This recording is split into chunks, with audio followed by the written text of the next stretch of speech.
আসসালামু আলাইকুম ওয়া রাহমাতুল্লাহি ওয়া বারাকাতুহু। ইন্নাল হামদালিল্লাহ ওয়াস সালাতু ওয়াস সালামু আলা রাসূলিল্লাহ। আম্মা বা'দ ফাআউযু বিল্লাহি মিনাশ শাইতানির রাজীম। বিসমিল্লাহির রাহমানির রাহিম। কুতিবা আলাইকুমুস সিয়াম কামা কুতিবা আলাল লাযিনা মিন ক্বাবলিকুম লাআল্লাকুম তাত্তাকুন। সাদাকাল্লাহুল আযীম। দূরের কাছের দেশের ও প্রবাসের যারা যেখান থেকে যুক্ত হয়েছেন আরটিভির নিয়মিত আয়োজন প্রাণ নিবেদিত প্রশ্ন করুন অনুষ্ঠানে আপনাদের পবিত্র মাহে রমাদানের শুভেচ্ছা জানাচ্ছি। আমি আব্দুল লতিফ সোহাগ গাজী। প্রিয় দর্শক, আজ আপনাদের প্রশ্নের উত্তর দেবার জন্য আমরা স্টুডিওতে আমন্ত্রণ জানিয়েছি বিশিষ্ট ইসলামিক চিন্তাবিদ, গবেষক, মিডিয়া ব্যক্তিত্ব, বিজয়নগর বটতলা জামে মসজিদের সম্মানিত খতিব মুফতি ডক্টর মোহাম্মদ জাকারিয়া নূর। আসসালামু আলাইকুম ওয়া রাহমাতুল্লাহ। ওয়ালাইকুম আসসালাম ওয়া রাহমাতুল্লাহি ওয়া বারাকাতুহু। জি, কেমন আছেন? জি আলহামদুলিল্লাহ ভালো আছি। ভালো আছেন আপনি? আলহামদুলিল্লাহ, আল্লাহ সুবহানাহু ওয়া তাআলা আমাদের ভালো রেখেছেন। প্রিয় দর্শক, পবিত্র মাহে রমাদান চলছে, তাকওয়ার মাস মাহে রমজান। এই রমজান মাসে ব্যস্ততার ভিড়ে কিন্তু সময় আমাদের চলে যাচ্ছে। আমরা কি নিজেরা তাকওয়াবান হতে পারলাম কিনা সেই প্রশ্ন আপনাদের কাছে আমরা রাখছি। আজকে তাকওয়ার উপর আমরা আলোচনা করব ইনশাআল্লাহ। এই তাকওয়ার বিষয়ের উপরে আপনি প্রশ্ন রাখতে পারেন এবং একই সাথে জীবন ঘনিষ্ঠ নানা ধরনের প্রশ্ন করুন ইনশাআল্লাহ। আমরা আপনাদের কোরআন, সুন্নাহ এবং বিজ্ঞান ভিত্তিক প্রশ্নগুলোর উত্তর দেবার চেষ্টা করব ইনশাআল্লাহ। টিভি স্ক্রিনে ফোন নাম্বার দেখছেন, সেই নম্বরে ফোন করুন, আপনাদের প্রশ্নের উত্তর দেব ইনশাআল্লাহ। জি আলহামদুলিল্লাহ, আজকের আলোচ্য বিষয় আমরা রেখেছি কোরআন সুন্নাহর আলোকে তাকওয়ার গুরুত্ব এবং তাৎপর্য। রাব্বে কারিম বলছেন, কুতিবা আলাইকুমুস সিয়াম কামা কুতিবা আলাল লাযিনা মিন ক্বাবলিকুম লাআল্লাকুম তাত্তাকুন, যাতে আমরা তাকওয়াবান হতে পারি। আপনার কাছে প্রথমেই যে প্রশ্নটি রাখতে চাই যে মুমিনের জীবনে তাকওয়ার গুরুত্ব এবং তাৎপর্য, এ বিষয়ে আলোচনা শুনবো ইনশাআল্লাহ। আলোচনার শুরুতে একজন দর্শক আমাদের সাথে যুক্ত হয়েছেন। আসসালামু আলাইকুম। প্রিয় দর্শক, নাম বলে প্রশ্ন করুন। টেলিভিশনের ভলিউম কমিয়ে প্রশ্ন করতে হবে। ওয়ালাইকুম আসসালাম, প্রশ্ন করুন। জি, আমি জানতে চাচ্ছি যে ফজরের নামাজের পর নবীজি সহি সুন্নাহ।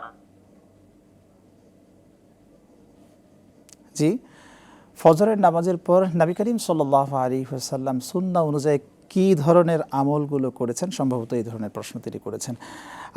আমরা কি প্রশ্নের উত্তরে যাব না আমরা আলোচনায় প্রবেশ করব? আমরা একটু আলোচনা করে দিই, যেহেতু অসম্পূর্ণ প্রশ্ন আসছে আমরা পরে যাই। জি, আলহামদুলিল্লাহ রাব্বিল আলামিন ওয়াসসালাতু ওয়াসসালামু আলা সাইয়্যিদিল মুরসালিন ওয়া আলা আলিহি ওয়া সাহবিহি আজমাইন। যে তাকওয়ার বিষয়ে তো আসলে রমজান মাসে সমস্ত টেলিভিশনগুলিতে তাকওয়া নিয়ে কথা হবে, বিভিন্ন ধরনের কথা হবে। আমি খুব সংক্ষেপে যেটি বলতে চাই, মানে তাকওয়ার ডেফিনেশনটা আসলে আমাদের সমাজের মানুষ বোঝে না, বলবো না তাহলে মানে একটা অন্যরকম না, বুঝে না সেটা বলবো না, বলছে যে তাকওয়াটা আসলে অন্যভাবে আমরা বুঝি, দাবি অনুযায়ী বুঝে না। তাকওয়া মানে মানুষ মনে করে কি যে পাঞ্জাবি পাজামা পরলাম, আমি ঠিকমতো রোজা রাখতেছি, ইফতার করতেছি, সাহরি করতেছি। এই রমজান মাসে কিন্তু সবাই রোজা রাখবে, সাহরি করবে, সব কিছু করবে। তো তাকওয়া অর্জন করার মানেটা কি? মানেটা হলো যে এই রমজান মাসের প্র্যাকটিসিংয়ের পর একটা মানুষের মধ্যে নৈতিক চরিত্রের আমূল পরিবর্তন চলে আসবে, এটা হলো তাকওয়া। এখন তাকওয়ার সংজ্ঞা বা তাকওয়ার ব্যাখ্যা টেলিভিশন ভর্তি ওলামা একরাম বলতে বলতে যে আল্লাহকে ভয় করা, আল্লাহকে, তো সবাই তো আল্লাহকে ভয় করে। আসলে তাকওয়াটা কি? তাকওয়া হলো ইমাম ইবনে তাইমিয়া রাহমাতুল্লাহি আলাইহি তিনি তাকওয়ার যেটা বলেছেন, এটা হলো পৃথিবীতে সবচেয়ে গ্রহণযোগ্য তাকওয়ার সংজ্ঞা। আল খাউফু মিনাল্লাহি মা ইমতিসালি আওয়ামিরিহি ওয়া ইজতিনাবু নাওয়াহি। আল্লাহর ভয়টাই কিছু না, বিষয় হলো আল্লাহ যা নির্দেশ করেছেন তা মানা, যা বারণ করেছেন তা পরিহার করা। চমৎকার, তা এক কথায় শেষ। জি, এখন রোজা রাখলাম, আমি তাকওয়া অর্জন করতেছি, সরকারি টেবিলে বসা আছি, মাথায় টুপি, কপালে দাগ, বিশাল বড় দাড়ি, বিশাল বড় মস্ত বড় অফিসার, কিন্তু আমি কি বলতে পারবো এই রমজান মাসে সচিবালয় 1 টাকা ঘুষ লেনদেন হয় না?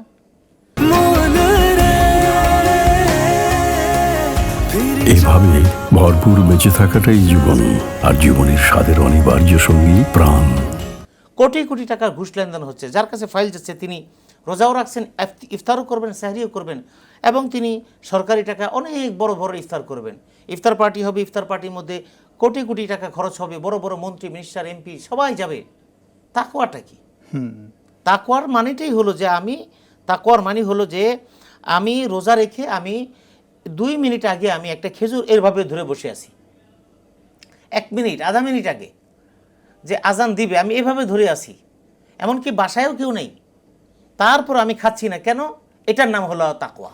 জি। যে আমাকে আল্লাহ দেখছেন, রব্বানা ইন্নাকা তা'লামু মা নুখফি ওয়া মা নু'লিন, আমি যা প্রকাশ করি তাও তুমি জানো, যা আমি প্রকাশ করি না তাও তুমি জানো।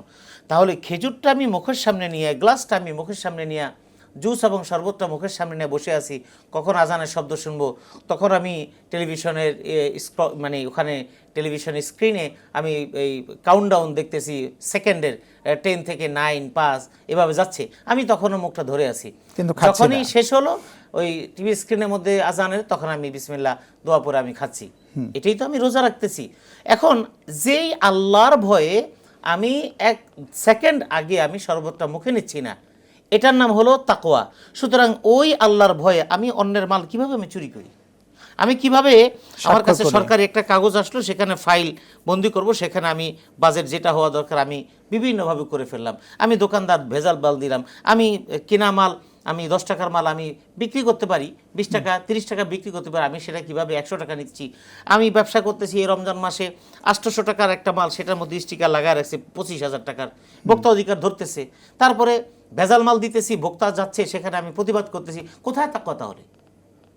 এখন আমাদের হুজুরদের সংজ্ঞা দিতে দিতে যে হুজুররা বলছে যে তাকওয়া মানে আল্লাহর ভয়, ওই লোকটা অবশ্য অবশ্য আমি আল্লাহর ভয় করি। তা আল্লাহর ভয় করলে তুমি এত কোটি কোটি টাকা 2 নম্বরই করে কেমনে কামাই করলা? তাকওয়ার মানে হলো লাআল্লাকুম তাত্তাকুন, মানে হলো 1 মাস তুমি যেমনিভাবে আমাকে না দেখে অদৃশ্যভাবে, অদৃশ্য একটা সত্তাকে তুমি বিশ্বাস করে 1 সেকেন্ড আগে পানি পান করছো না, আল্লাহ দেখছেন, এই বিশ্বাস নিয়ে তুমি সারা জীবন সততা এবং নিষ্ঠার মধ্যে থাকার নাম হলো তাকওয়া। মাশাআল্লাহ, খুব চমৎকার আপনি বলেছেন। অর্থাৎ আপনি বলতে চাচ্ছেন প্রতিটি কথা কাজে রব্বে কারিমের প্রোগ্রাম অনুযায়ী চলাটাই হচ্ছে তাকওয়া। আমরা আরেকটা বিষয় আমরা দেখছি, একজন দর্শক কিন্তু তখন জানতে চেয়েছিলেন যে সহিহ সুন্নাহ নবী করিম সাল্লাল্লাহু আলাইহি ওয়াসাল্লাম সকালবেলা কি ধরনের আমলগুলো করতেন, মূলত তিনি এই ধরনের একটি প্রশ্ন করতে চেয়েছেন। জি, আমাদের দর্শক আপনি যে প্রশ্নটি করেছেন আমরা যদিও ক্লিয়ার পাইনি, তারপর আমরা ধরে নিয়েছি যে ফজর নামাজের সালাম ফিরানোর পরে, ফজর নামাজের পরে মাহে রমাদানে কি আমল করবেন, প্রত্যেক সময়ের মধ্যে একই আমল। রমাদান এবং রমাদানের বাইরে আপনি ফজর সালাতের পরে আপনি সর্বপ্রথম যে আমলটা করবেন, আস্তাগফিরুল্লাহ সালাসা মাররাতিন, আল্লাহ রাসূল সাল্লাল্লাহু আলাইহি ওয়াসাল্লাম আস্তাগফিরুল্লাহ আস্তাগফিরুল্লাহ আস্তাগফিরুল্লাহ এটুকু পড়তেন। এরপরে দোয়া পড়তেন, ওগুলি তো মনে রাখতে পারবেন না, এই জন্য আমি শুধু বলবো যে আপনারা এ ব্যাপারে কোনো সুন্নাহসম্মত যে দোয়ার বইগুলো আছে সেগুলি ফলো করবেন। তবে যেগুলি আপনি মনে রাখতে পারবেন সেটা বলতে চান, আয়াতুল কুরসি পড়তেন, আপনি হয়তো পারেন অথবা পারেন না, না পারলে মুখস্থ করে নেবেন। সূরা ফালাক এবং নাস পড়তেন, এবং সূরা ফালাক নাস পড়ে সেভাবে হাতে ফু দিয়ে সারা শরীরে আপনি মুছে দিতে পারেন। এরপরে সূরা বাকারার শেষ 2 আয়াত আমানা রাসূলু বিমা উনজিলা ইলাইহি মির রাব্বিল মুমিনুন, এই আয়াতটা আপনি পড়তে পারেন। এরপরে আপনি লা ইলাহা ইল্লাল্লাহু ওয়াহদাহু লা শারীকা লাহু লাহুল মুলকু এগুলি পড়তে পারেন। এরপরে 3 তাসবিহ যেটা আমরা সহজে বুঝি, সুবহানাল্লাহ 33 বার, আলহামদুলিল্লাহ 33 বার, আল্লাহু আকবার 33 অথবা 34 বার। এটা যদি পড়েন তাহলে গুনাহ মাফ হবে। মাশাআল্লাহ, একজন দর্শক যুক্ত হয়েছেন। আসসালামু আলাইকুম, প্রিয় দর্শক, নাম বলে প্রশ্ন করুন। ওয়ালাইকুম সালাম। প্রশ্ন করুন। মানে তারাবি নামাজ মানে 2 রাকাত করে 2 রাকাতে নিয়ত করে 4 রাকাত পড়লাম। পড়ার পর যে আমি সেই দোয়াটা পড়বো, মানে সুবহানাল্লাহিল মুলকি ওয়া মালাইকাতু এটা পড়বো। তো এই দোয়াটা কি আস্তাগফিরুল্লাহ পড়ে সালাম ফিরার পর পড়বো না আছে? ওকে, আপনি থাকুন আমাদের সাথে, আপনার প্রশ্নের উত্তরে যাব ইনশাআল্লাহ। তবে একটু অপেক্ষায় থাকতে হবে, একটি বিরতির পর কিন্তু আপনি প্রশ্নের উত্তর পাবেন ইনশাআল্লাহ। প্রিয় দর্শক, আপনারা দেখছেন RTV নিয়মিত আয়োজন প্রাণ নিবেদিত প্রশ্ন করুন অনুষ্ঠান। আমাদের সঙ্গেই থাকুন, বিরতির পর ফিরে আসছি ইনশাআল্লাহ।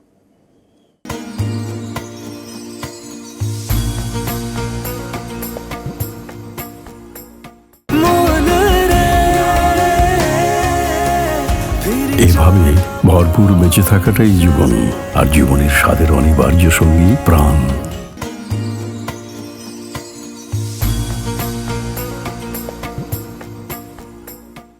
প্রিয় দর্শক, বিরতির পর ফিরে এলাম আপনাদের প্রিয় অনুষ্ঠানে। আপনারা দেখছেন RTV নিয়মিত আয়োজন প্রাণ নিবেদিত প্রশ্ন করুন অনুষ্ঠান। আজকের অনুষ্ঠানে আমরা আলোচনায় আছি তাকওয়ার গুরুত্ব ও তাৎপর্য নিয়ে। আলহামদুলিল্লাহ, ইতিমধ্যেই আমরা তাকওয়ার গুরুত্ব ও তাৎপর্য নিয়ে আলোচনা শুনেছি, এখনও শুনবো ইনশাআল্লাহ। জি, এই পর্যায়ে একজন দর্শক আমাদের থেকে জানতে চেয়েছিলেন, সেই প্রশ্নের উত্তরটা। জি জীবন, আপনি জানতে চেয়েছেন যে তারাবির নামাজে 2 রাকাত করে নিয়ত করা। আসলে নিয়তটা আসলে আপনি বুঝতে হবে, প্রতি 2 রাকাতের আগে আবার নিয়ত করবেন বিষয়টা এটা না। আপনার নিয়তে, যেমন আমরা এখানে আছি, আমরা তো তারাবি পড়বো, আমাদের নিয়ত তো অলরেডি আছে, তো নিয়ত করা ফরজ, সুতরাং নিয়ত আমার ভিতরে অলরেডি আছে। আমি যখন তারাবিতে যাব, এশার নামাজ পড়বো, তারপর তারাবির দ্বারা যাবো আল্লাহু আকবার। আপনি 2 রাকাত পড়লেন, আপনি দাঁড়ায় গেলেন আল্লাহু আকবার। সুতরাং আপনার আর কোনো নতুন করে নাওয়াইতুয়ান বা এরকম কিছু পড়ার দরকার হবে না।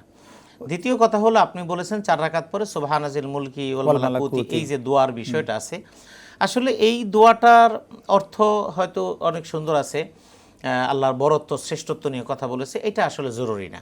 আপনি 4 রাকাত পড়ার পরে আপনি বসবেন, আপনার যা মনে চায় তাসবিহ পাঠ করবেন, অথবা শুধু বসে থাকবেন, একটু পানি খাবেন, একটু খেজুর খাবেন, বা যেটা আপনার ভালো লাগে, অথবা না খেলেন, আপনি একটু সময় রেস্ট নিয়ে এরপরে আবার 2 রাকাত করে 4 রাকাত পড়েন, এটা হলো সুন্নাহ। সুতরাং আপনার এই দোয়াটা এসেনশিয়াল না, পারলে আপনি পড়লেন, না পারলে আপনি অন্য যে কোনো দোয়া পড়তে পারেন, তাসবিহ পড়তে পারেন, আপনার কোনো সমস্যা নেই ইনশাআল্লাহ। ইনশাআল্লাহ। আজকে আমাদের সমাজে আপনি যে বিষয়ে কথা বলছিলেন তাকওয়া বিষয়ে, যে আপনি তাকওয়া বিষয়ে আল্লাহ সচেতনতার বিষয়টা বললেন, অর্থাৎ যেখানে আমরা যে কাজটাই করি না কেন সেখানেই আল্লাহ এবং রাসূল সাল্লাল্লাহু আলাইহি ওয়াসাল্লাম যে প্রক্রিয়ায় আমাদেরকে করতে বলেছেন সেই প্রক্রিয়া আমাদেরকে করাটাই হলো মূলত তাকওয়া। কিন্তু আজকের সমাজে আমরা দেখছি যে তাকওয়া শব্দের অর্থ সরাসরি ভয়, মানে ভয় ঢুকিয়ে দেওয়া হচ্ছে, যে আল্লাহর ভীতি। এই বিষয়টা কি আমাদের কি সঠিক কিনা? তাকওয়ার মানে ভয় বলে দেওয়া হচ্ছে আল্লাহর ভয়, কিন্তু আসলে ভয়টা কি? সবাই তো ভয় পায়, সবাই তো ভয় করে, সবাই তো বলে আমি আল্লাহকে ভয় করি, সবাই বলে জাহান্নামকে ভয় করি। তো জাহান্নামের ভয় মানে কি? আমি আপনাকে ভয়টা এবার বুঝাই। আচ্ছা, ভয়টা বুঝাই। একটা যদি ইঁদুর মারার ওষুধ থাকে, ইঁদুর মারার চিনি যেটা থাকে, সেই চিনির কালার আর আমাদের চিনির কালার সেম সেম। এখন ইঁদুর মারার চিনি আপনি তাকে যদি বলা হয় এটা একটু দে পানিতে, সে কিন্তু জীবনও রাজি হবে না, এবং সে জীবনে টেস্ট করেও দেখতে চাইবে না। কেন? তার ভয়। এটা টেস্টও সে করবে না, এটা তিতা না মিষ্টি এটা দেখবে না। কারণ হলো সে বুঝে ইঁদুর মারার যে চিনি বা তেলাপোকা মারার যে চিনি বা যে বিষ, এটা বিষ, এটা খেলে আর রক্ষা নেই। তার মানে হলো হারাম ইনকাম করা জাহান্নামে যেতে হবে, অবৈধ ইনকাম করলে জাহান্নামে যেতে হবে, অন্যের হক নষ্ট করলে জাহান্নামে যেতে হবে, মানুষের উপরে জুলুম করলে জাহান্নামে যেতে হবে, আল্লাহর কাছে পানিশমেন্ট পেতে হবে। এটা আমি বিশ্বাস করি, এজন্য আল্লাহর ভয় করি। কিন্তু আমি তো জুলুম করতেছি, আমি তো অন্যের হক নষ্ট করতেছি, আমি নিরীহ শ্রমিকের উপর জুলুম করতেছি, মালিকের উপর জুলুম করতেছি, শ্রমিকের উপর জুলুম করতেছি। কারণ আমার কোটিপতি হতে হবে, আমার বিশাল অট্টালিকা হতে হবে, আমার গাড়ি বাড়ি ধন দৌলত হতে হবে, আমার পিছনে শত শত মানুষ আমার পিছনে ছুটবে, আমার বিশাল ব্যাংক ব্যালেন্স থাকবে। তারপরে ধরেন আজকে আমাদের সমাজের মধ্যে তাকওয়া কি? এরকম দাড়িওয়ালা টুপিওয়ালা ব্যক্তি, তাদেরকে আমরা আল্লাহওয়ালা মনে করে ফেলি, অথচ খোঁজ নিয়ে দেখেন ব্যাংকে 190 কোটি টাকা তার ঋণ। তো একটা লোক 1 টাকা যদি ঋণ থাকে, রাসূলুল্লাহ সাল্লাল্লাহু আলাইহি ওয়াসাল্লামের কাছে একজন ঋণগ্রস্ত ব্যক্তি জানাজা পড়ানোর জন্য যখন বলছেন, আল্লাহ রসুলকে যখন বলছে আল্লাহ রসুল আপনি জানাজা পড়ান, বলছেন যে তার কি কোনো দিন আছে? হাল আলাইহি দাইনুন, তার উপর কোনো ঋণ আছে? বলছে হ্যাঁ আছে। বলছে না, তাই আমি ঋণগ্রস্ত ব্যক্তির জানাজা পড়ান, তোমরা পুড়িয়ে ফেলো। তারপর আল্লাহ রসুলকে রাজি করানো হয়েছে, বলছে এটা দায়িত্ব নিতে হবে কেউ। আবু তালহা রাদিয়াল্লাহু তাআলা আনহু দায়িত্ব নিয়েছেন, তারপর জানাজা পড়িয়েছেন। কয়েকদিন পরে আবার আবু তালহার সাথে দেখা হয়েছে, বলছে ইয়া আবা তালহা তুমি কি ঋণ পরিশোধ করেছো? বলছে আমি ভুলে গেছি। তখন আল্লাহ রসুল বলছেন নাফসুল মুমিনি মুআল্লাকাতুন বিদাইনিহি, কোনো ব্যক্তি ঋণগ্রস্ত অবস্থায় যদি মারা যায়, তার আত্মা, তার রূহটা ঝুলন্ত থাকে। তাহলে আজকে সমাজের মধ্যে আমরা নামাজ পড়ি, রোজা করি, কপালের দাগ, আমরা দাড়ি রাখি, আমরা পাঞ্জাবি পরি, জুব্বা পরি, পাগড়ি মাথায় দিয়ে চলি, ব্যাংকালা আমার কাছে 200 কোটি টাকা ঋণ পায়, আমার কাছে ব্যাংকালা 100 কোটি টাকা পায়, আমার কাছে 100 কোটি না 1 টাকা যদি কেউ পাওনা থাকে, তাহলে ওই পাওনা আমার পরিশোধ করা ছাড়া জান্নাতে যাওয়ার কোনো সুযোগ কোনো ব্যক্তির নেই। তাকে আমরা কিভাবে আল্লাহর ওলি মনে করি? চমৎকার আলোচনা শুনছি। একজন দর্শক যুক্ত হয়েছেন। আসসালামু আলাইকুম, প্রিয় দর্শক, আপনি প্রশ্ন করুন। ওয়ালাইকুম আসসালাম, আমি রাতুল নোয়াখালী থেকে বলছিলাম। জি প্রিয় ভাই, আসলে প্রশ্ন আমার করুন। প্রশ্ন হচ্ছে জি, যে ওযু করার সময় আমরা যে ঘাড় মাসনা করে, এটা কি মুস্তাহাব নাকি এটা বেদাত? আসলে ফেসবুকে অনেক ভিডিওতে আমরা দেখছিলাম যে ওযু করার সময় ঘাড় মাসনা করা নাকি বেদাত, আর এটা নাকি নামাজ হবে না। আসলে বিষয়টা একটু বুঝিয়ে বললে। ওকে, আপনি থাকুন আমাদের সাথে, আপনার প্রশ্নের উত্তরেই যাচ্ছি। প্রিয় ভাই, খুব চমৎকার একটি প্রশ্ন করেছেন। জি মাসেহ। জি, কোরআনে কারিমে ওয়ামসাহু বিরুউসিকুম, এখানে মাথা মাসেহের কথা বলা হয়েছে। তো মাথা মাসেহের সাথে কি? মাথা মাসেহের সাথে মাথা যখন আমরা মাসে করি তখন আমরা কান এভাবে মাসে করি। ঘাড় মাসেহের কথা আসলে হাদিসেও বলা নাই। তো এখন ঘাড় মাসেটা আমরা যুগ যুগ ধরে এভাবে করে আসতেছি, তো এভাবে ঘাড় মাসেটা। এখন যারা বলছে ঘাড় মাসে করা বেদাত, এটা আসলে বেদাতটা বলার পর তখন এটা একটা অন্য দিকে চলে যায়, এবং অনেকে যদি বলে থাকেন যে নামাজ হবে না, এটা ভুল ধারণা। আপনি যদি ঘাড় মাসে করে ফেলেন, বাস এটা করে ফেলছেন, এটার জন্য কোনো গুনাহ নেই। কিন্তু ঘাড় মাসেটা এসেনশিয়াল না, ঘাড় মাসে করা ওযুর কোনো অংশ না, এটা ঘাড় মাসে করা। মাথা মাসে করবেন, আর এই যে কান এভাবে করে এভাবে একটু মাসে করে নাও, আর কিছু না। ঘাড় মাসে এটা অজুর অংশ না, সুতরাং এটা নিয়ে বেদাত বললেও তাতে আতঙ্কিত হওয়ার কিছু নেই। আর এটা অজু হবে না সেটাও আতঙ্কিত হওয়ার কিছু নেই, নামাজ তো হবে না এটা বলার কোনো প্রশ্নই ওঠে না। সুতরাং আপনি ঘাড় মাসে না করলেন কোনো সমস্যা নেই, এবং ঘাড় মাসে এটা অজুর অংশ না। জি, চমৎকার। আপনি বলছেন, আলোচনায় ছিলাম তাকওয়া নিয়ে।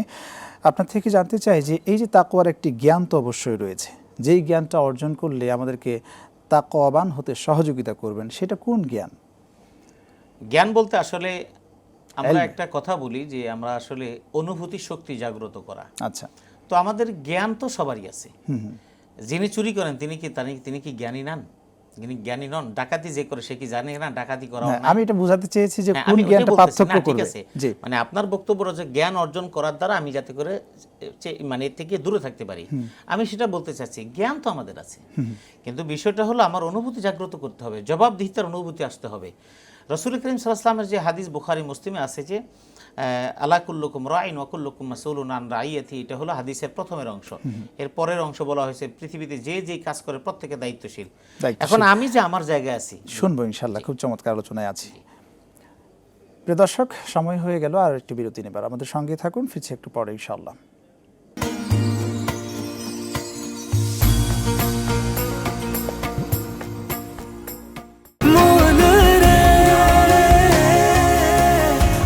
এভাবে ভরপুর বেঁচে থাকাটাই জীবন, আর জীবনের স্বাদের অনিবার্য সঙ্গী প্রাণ।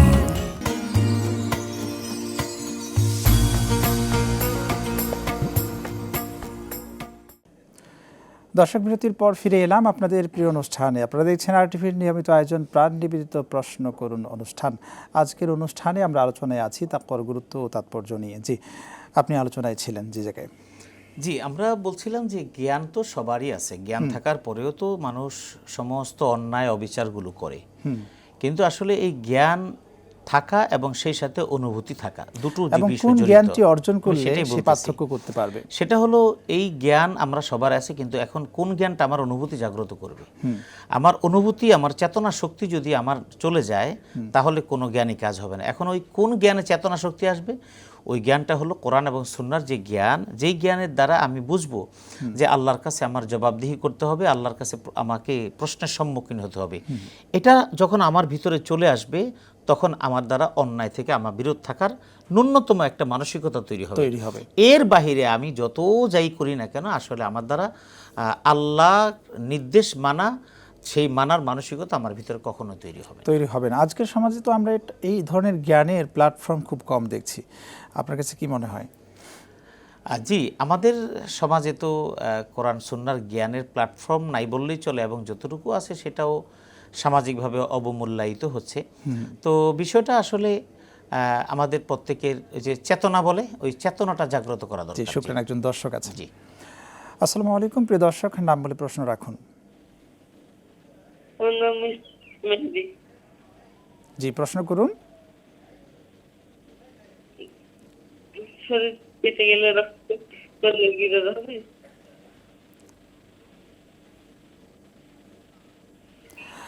ওকে, আমরা যতটুকুন বুঝতে পেরেছি, শরীরে যদি কোনো অংশ কেটে যায়, সেখান থেকে রক্ত বের হয়ে গেলে তার রোজা হবে কি হবে না? রোজা ভাঙার যে কারণের সাথে আসলে শরীরের কোনো অঙ্গ থেকে, কোনো অংশ থেকে রক্ত বের হওয়ার কারণে রোজা ভঙ্গ হয় না। সুতরাং নখ কাটতে গিয়ে অথবা যে কোনো মানে আমাদের বোনেরা কাটাকাটি করতে গিয়ে যদি হাত কেটে যায়, রক্ত বেরিয়ে যায়, তাহলে তাতে রোজা ভাঙবে না। তবে সাবধানে থাকবেন, এটা তো শারীরিক একটা ক্ষতির কারণ, সেজন্য আপনি সেফ থাকার চেষ্টা করবেন ইনশাআল্লাহ। ইনশাআল্লাহ। আপনি বলছিলেন তাকওয়ার ক্ষেত্রে যেমন হুজুরদের আপনি উদাহরণ দিয়েছেন যে মাথায় টুপি, মুখে দাড়ি, গায়ে পাঞ্জাবি, এরপরেও কিন্তু অনেকে বিভিন্ন অন্যায় কাজের সাথে লিপ্ত হচ্ছে। শুধু হুজুররাই না, এর সাথে আরও সাধারণ যে আমজনতা আছে তারাও কিন্তু হচ্ছে। না, আমি আসলে আলেম ওলামার কথা বলিনি। আমি এখানে বলছি যে আমাদের দেশে সাধারণ মানুষ, বিষয়টা হলো আমাদের সমাজের মধ্যে কিছু মানুষ আছে যারা টুপিটাকে ব্যবহার করে, দাড়িটাকে ব্যবহার করে, জুব্বাটাকে ব্যবহার করে, পাগড়িটাকে ব্যবহার করে। তারা ইন জেনারেল সবাই এটাকে ব্যবহার করে। কেন এটাকে ব্যবহার করে? এই জন্য যে মানুষ এই পোশাকটাকে অনেক শ্রদ্ধা করে, আলেম ওলামাদেরকে অনেক শ্রদ্ধা করে, সুযোগ নেবার জন্য। হ্যাঁ, কিন্তু এখন যে কিছু মানুষ আছে, যেমন আমরা দেখেছি বেশ কিছুদিন আগে এরকম পোশাকধারী এরকম মানুষ বিভিন্ন পর্যায়ে তারা সিন্ডিকেট করে বহু অনৈতিকভাবে কোটি কোটি টাকা আত্মসাৎ করে ফেলেছে। এরকম আমরা দেখি অনেককে, সেই কথা আমি বলেছি, আসলে ইন্ডিভিজুয়াল কোনো ব্যক্তি বিশেষকে টার্গেট করে কথা না। ওকে, শুকরান। একজন দর্শক যুক্ত হয়েছেন। আসসালামু আলাইকুম, প্রিয় দর্শক, নাম বলে প্রশ্ন করুন। আসসালামু আলাইকুম, সম্ভবত ফোনটি কেটে গিয়েছে। জি দর্শক, ট্রাই করুন, ইনশাল্লাহ আপনাদের প্রশ্নের অপেক্ষায় আছি। যে আলোচনায় ছিলাম, আমরা এমনটাই দেখছি যে অনেকের মধ্যে অনেকেই শুধু এই ইউনিফর্মটাকেই কিন্তু এলপ মনে করে, জ্ঞানী মনে করে আমাদের সাধারণ মানুষ।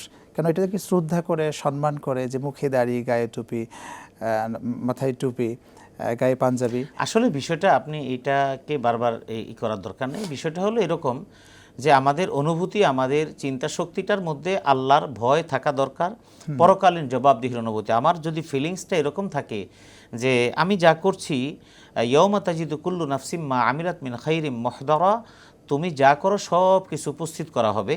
এবং একটা মানুষ যদি সে যেই পোশাকের হোক আর যেই বিদ্যার হোক না কেন, আমরা কোরআন হাদিস পড়ে মাওলানা হয়ে গেলে, আলেম হয়ে গেলেই যে আমার সব কিছু হয়ে যাবে এরকম বিষয়টা না। এটা নির্ভর করে, আমাদের দেশে বহু প্যান্ট শার্ট পরা মানুষ আছেন যারা রাতে তাহাজ্জুদে তারা চোখের পানিতে জায়নামাজ ভিজিয়ে দেন। এমন অনেক মানুষ আছেন যারা পোশাক আশাকে পরিবর্তনশীল হলেও তারা মানুষের সম্পদ আত্মসাৎ করে বসে আছে। তো সেজন্য আসলে পোশাকের উপর নির্ভর করে না, আমি এটাই বোঝাতে চাচ্ছি যে পোশাকটাকে আমরা তাকওয়ার একটা সাইনবোর্ড মনে করে আমরা কখনো যেন প্রতারিত না হই। ব্যক্তির অনুভূতি সত্তা, ব্যক্তির চেতনা শক্তি যদি আল্লাহর কাছে জবাবদিহির অনুভূতি তার ভিতরে যদি জাগ্রত না হয়, তাহলে কোনো কিছুই, কোনো জ্ঞানী তাকে তার থেকে ফিরাতে পারবে না। সুতরাং একজন খেলোয়াড় সে ক্রিকেট খেলতেছে, তো ক্রিকেট খেলাটা তো একটা খুব কঠিন কাজ, কিন্তু এখন না আমরা এখানে শীত মৌসুমে বহু জায়গায় এমন আছে কন্ডিশন যেটা প্রচন্ড রোদের মধ্যে খেলতে হয়, তখনও তো রোজা রাখতেছে। খুব চমৎকার আপনি বলছিলেন। অনলাইন থেকে একজন দর্শক জানতে চেয়েছেন আমাদের কাছে যে মসজিদে যখন ইমাম নামাজ পড়াচ্ছেন, ওখানে একই সাথে মহিলারা একই ইমামের পেছনে নামাজ পড়তে পারবে কিনা? মহিলারা তো নামাজে ইমামের পিছনে পড়তে পারবে, অবশ্যই পড়তে পারবে। মহিলাদের নামাজের জায়গাটা আলাদা থাকবে এবং একই ইমামের পিছনে নামাজ আদায় করবে। আমাদের দেশে এটা চর্চা নাই, এটা চর্চা হওয়া দরকার। ইদানিং আলহামদুলিল্লাহ অনেক মসজিদে ব্যবস্থা হয়েছে, প্রতিটা মসজিদে মহিলাদের জন্য নামাজের জায়গা থাকা উচিত। এবং এটা আমি মনে করি নতুন করে যারা মসজিদ বানাবে অথবা আগের যা মসজিদ সেখানে একটা অংশকে মহিলাদের নামাজের জন্য জায়গা ব্যবস্থা করা উচিত। এটার বিরুদ্ধে ফতোয়া যেটাই দেওয়া হোক না কেন, তারাবির নামাজের ব্যবস্থা, জুমার নামাজের ব্যবস্থা অন্তত থাকলে মহিলারা একটু জুমার বয়ানটা শোনার সুযোগ পায়। তারাবির নামাজের ব্যবস্থা থাকলে মা বোনেরা ঘরে থাকলে হয়তো নামাজটা পড়া হতো না, মসজিদে আসার কারণে নামাজটা পড়া হয়। এবং শুধু তাই না, অনেকে ঘরে থাকলে 20 রাকাত তারাবি পড়া হতো না, কিন্তু মসজিদে আসার কারণে তার 20 রাকাত তারাবি হয়। সুতরাং আমরা মার্কেটে যাওয়ার ব্যাপারে ফতোয়া দেই না, আমরা বিভিন্ন জায়গায় হানিমুন করতে যাওয়ার ব্যাপারে ফতোয়া দিই না। আজ পর্যন্ত কোনো আলেম এই ফতোয়া দিয়েছে যে কক্সবাজার সময় সি বিচে গিয়ে কাপড় এলোমেলো করে, ওটার ব্যাপারে কেউ ফতোয়া দেয় না। কিন্তু মসজিদে যাওয়া শুরু হলে আলেম ওলামারা ফতোয়া শুরু করে, এটা বন্ধ হওয়া উচিত। শুকরান, অসংখ্য ধন্যবাদ আজকে আমাদেরকে সময় দেওয়ার জন্য। প্রিয় দর্শক, আপনারা দেখলেন RTVর নিয়মিত আয়োজন প্রাণ নিবেদিত প্রশ্ন করুন অনুষ্ঠান। আগামীকাল একই সময়ে আপনাদের প্রশ্নের উত্তর দেওয়ার জন্য আমরা হাজির হব ইনশাআল্লাহ। আজ পর্যন্ত আগামী পর্ব দেখার আমন্ত্রণ জানিয়ে বিদায় নিচ্ছি। রব্বে কারিম ভালো রাখুন। আল্লাহ হাফেজ। আসসালামু আলাইকুম ওয়া রাহমাতুল্লাহ।